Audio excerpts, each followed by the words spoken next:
Have you ever tried to start a budget only to give up, maybe just a few weeks later? If it felt restrictive or complicated or just plain exhausting, you are definitely not alone. Today, we're going to look at a completely different way to do things, one that's all about clarity and freedom, not about limits. Yeah, let's just let that sink in for a second. This really gets to the heart of the problem, doesn't it? If you've ever felt totally overwhelmed by spreadsheets and tracking every single tiny expense, this is exactly why. The good news is there's a much simpler way. All right, before we jump into the details, just a quick but very important note. This is all for educational purposes. It's not meant to be financial advice. Our goal here is to give you a framework to think about, not specific instructions for your money.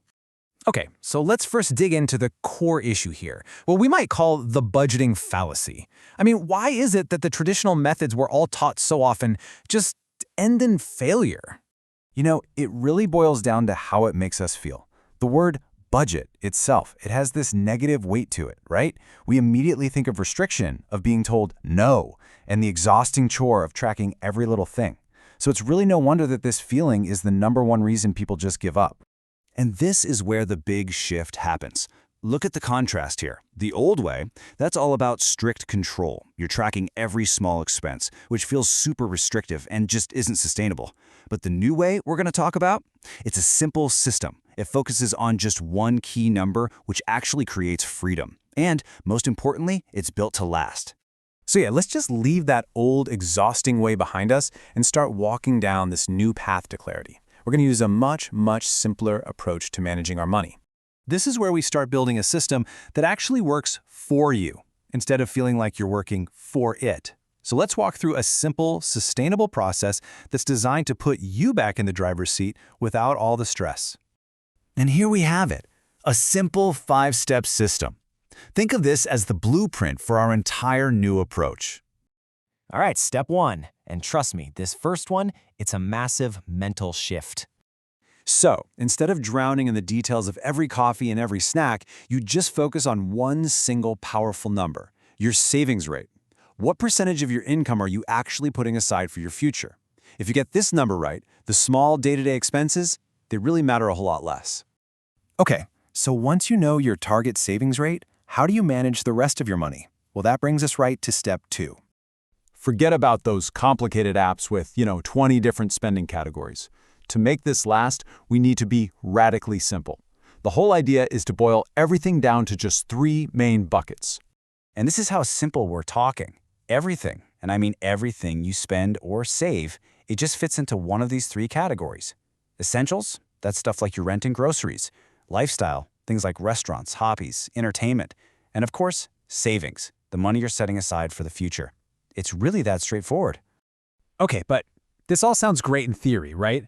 Having a savings bucket is one thing. How do you actually make sure that money gets into it month after month without just hoping there's something left over at the end? The answer, well, it lies in what might be the most powerful part of this entire system. Step 3. Here is the secret sauce. You automate it. This is that whole pay yourself first idea that you've probably heard about. The moment your salary comes in, you set up an automatic transfer that moves your savings amount into a totally separate account. This takes willpower completely out of the equation. Your savings goal is met before you even have a chance to spend that money. Okay, so your savings are automated, they're taken care of. What about the money that's left? How should you think about spending it? This brings us to step 4. And this is another one of those big psychological shifts. The word restriction feels so negative, doesn't it? It feels like a cage. But a boundary, that feels empowering. That feels like a choice. So instead of saying, I can't spend money on that, you're saying, I have chosen to set a boundary for my lifestyle spending. You're reframing the whole thing from sacrifice to intentionality. And look, this is so important to remember. Your life isn't static, so why should your financial plan be? You might get a raise, your goals are going to change, unexpected expenses will pop up. Your system has to be flexible enough to handle all of that.